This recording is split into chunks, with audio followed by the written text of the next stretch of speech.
তোমরা শুনছো তো, বিবাহিত ভাইরা শুনছেন তো, তোমরা অবিবাহিতরা শুনছো তো। আমি তোমাদেরকে আজকে এমন এক গল্প শোনাচ্ছি গতকালের, যেটা তোমার সারা জীবনের শিক্ষণীয় হতে পারে। আর আজকের দিনে আমি বিলিভ করি, যদি আমি এরপর আর একটা বক্তব্য না দিই, একটা হাদিস, একটা আয়াত না বলে, যদি ওয়া আখিরু দাওয়ানা আলহামদুলিল্লাহি রাব্বিল আলামিন বলে চলে যাই, আমার এখানে আসা সার্থক। যদি তোমরা বুঝতে পারো আমার কথা, তোমরা মনোযোগ দিয়ে শোনো।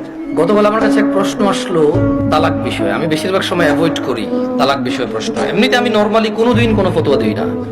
যখন নতুন নতুন বাংলাদেশে আসছিলাম আমি সৌদি আরব থেকে, তো আরো অনেক ছোট ছিলাম, রক্ত অনেক গরম ছিল, তখন আমি বিদআত শিরক এগুলো নিয়ে প্রায় ফতোয়া দিতাম, আর অনেক ভেজাল লাগতো সত্যি কথা। তো আমি চিন্তা করছি এটা বড়দের বিষয়, কার বিষয়, এটা আমার ম্যাটার না, আমার এত জিম্মেদারি নেওয়ার এখনো অতটুকু যোগ্যতা হয়নি। তো বেশিরভাগ তালাকের যখন প্রশ্ন আসে, আমি বড় বড় আলেম যাদেরকে চিনি, যেমন আমি সৌদি আরবে ছিলাম, তাহলে বেশিরভাগ যাদেরকে আমি চিনি তারা মদিনা ইউনিভার্সিটির স্কলার। তো ওই একটা বোন মেসেজ লিখলো, আমি ওয়ালাইকুম আসসালাম দিয়ে লিখেছি আপনি যে কোনো প্রশ্ন লিখে করেন। তখন সে লিখে প্রশ্ন করলো যে তালাকের বিষয়। আমি বললাম যে আমি তালাকের বিষয়ে ফটো দিতে জানি না, আমি একজন বড় আলেমের নাম্বার দিচ্ছি, আপনি ওনার সাথে কথা বলে আপনি জেনে নেন।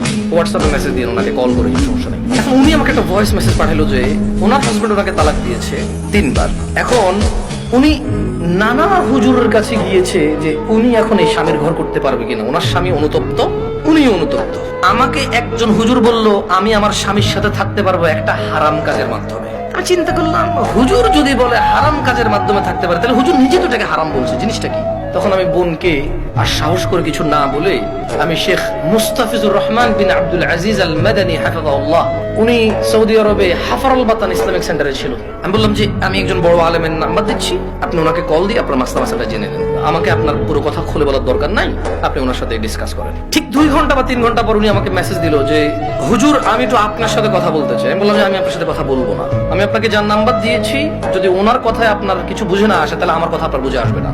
বললো যে না হুজুর, ওনার সাথে আমার স্বামী কথা বলেছে, তবে আমার স্বামী একটা বিষয় গোপন করে কথা বলেছে, গোপন করে কথা বলার পরেও হুজুর বলেছে যে তালাক হয়ে গেছে। কিন্তু এখন আমার স্বামী হাফেজে কোরআন, আলেম পাস, আমার স্বামী বলছে তালাক হয় নাই। আমি বললাম যে ওকে, আপনি শেখকে কল করে বলেন যে আপনার স্বামীটা গোপন করেছে। বলে যে আমি ভয় পাচ্ছি ওনাকে কল দিতে, কারণ আমার স্বামী কথা বলেছে, উনি এবার কি মনে করেন। আমি বলছি উনি কিচ্ছু মনে করবে না, আমি ওনাকে ফোন দিচ্ছি, আপনি কথা বলেন, ভদ্রমূল্যে কথা বলবে না। তখন জোহরের টাইমের সময় হয়েছে, আমি ফোন দিলাম। এবার মানে আমার একটু মেজাজ খারাপ হয়েছে। কি খারাপ হয়েছে? মেজাজ খারাপ হয়েছে। ওই ভদ্র মহিলা আমাকে বারবার বলতে চেষ্টা করতেছে যে আমার একটা বাচ্চা আছে, যদি এখন আমরা স্বামী স্ত্রী আলাদা হয়ে যায় আমার বাচ্চাটার কি হবে, কনসার্ন কোথায়, বাচ্চা। আমি কল করলাম, কল করে বললাম আপনি তালাক হয়েছেন বা হন নাই, আমি কি এরকম কিছু বলছি? বলেছেন না।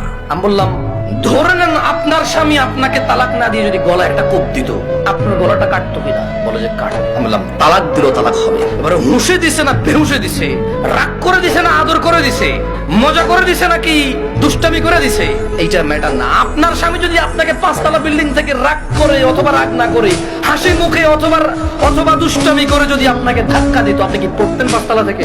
বলে যে পড়তাম। তাহলে আপনার কেন মনে হচ্ছে না যে আপনার স্বামী আপনাকে রাগের মাথায় তালাক দিলে হবে না?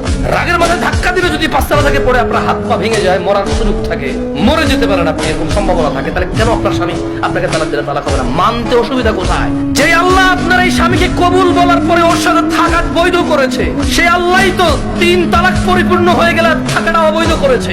যিনি আপনাকে এর সঙ্গ দেওয়ার জন্য বৈধ করেছে, আপনি মেনেছেন সেটা, উনি যখন অবৈধ করেছে সেটা মানছেন না কেন আপনি?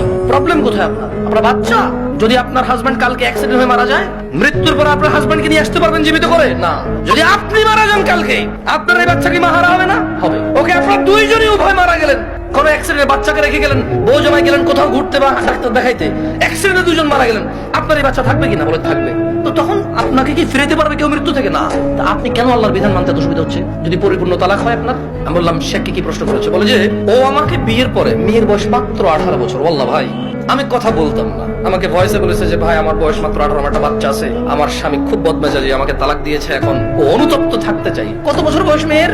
যে বাচ্চা, ওই বাচ্চার বয়স আমাকে বলেছে যে 3 মাস বা 3 বছর, আমার সঠিক মনে নাই, এরকম কিছু বলেছে। আমি বললাম আপনি কি মানে নিজে নিজে পছন্দ করে বিয়ে করেছেন নাকি বাবা মা পছন্দ করে বিয়ে দিয়েছে? বললো যে বাবা মা পছন্দ করে বিয়ে। আমি বললাম বিয়ের আগে স্বামীকে চিনতেন না? বলে যে না। আমি বললাম আপনার স্বামী নামাজ পড়ে না, ঠিক না? বলে যে হ্যাঁ। বললাম আপনার স্বামী হুজুর আলেম বলে লাভ কি, হাফেজ বলে লাভ কি? ও তো নামাজই পড়ে না, ও তো ধর্মর কোনো মূল্যায়নই করে না। ও আপনাকে তালাক দেয় আবার রাখে, আবার তালাক দেয় আবার রাখে, আবার তালাক দেয় আবার রাখে, এখনো আপনাকে রাখতে রাজি আর আপনি ওর কাছে থাকতে রাজি। তো বললো যে প্রথমে একদিন তালাক দিল, তালাক দেওয়ার পর ওনার স্বামী বিলিভ করে একসাথে 3 তালাক দিলে তালাক হয়ে যায়। ওনার স্বামী, এটা দেখেন আমি আবার বলি, এটা আমি বলছি না, উনি বলছেন যে ওনার স্বামী হাফেজ এবং আলেম পাশ মেবি বা হাফেজ এটা কনফার্ম আমি। তো বললো যে উনি জানে যে এক বৈঠকে 3 বার তালাক দিলে তালাক হয়ে যায়, কিন্তু শেখ মুস্তাফিজুর রহমান বিন আব্দুল আজিজ মাদানীকে যখন ফোন করেছে তখন উনি বলেছে আচ্ছা ধরলাম একবার, 3টাকে কয়বার ধরলাম? এক বৈঠক ধরলাম। বলে যে আপনাকে হাত দিছে? বলে যে হ্যাঁ আরেকবার দিছে। বলে যে ওটাকে আবার ধরলাম। বলে যে হাত দিছে? বলে যে সে গোপন করছে, কিন্তু সে একদিন আমাকে বলছে তোমাকে আমি তালাক দিলাম, তুমি যাচ্ছ না কেন? এই কথাটুকু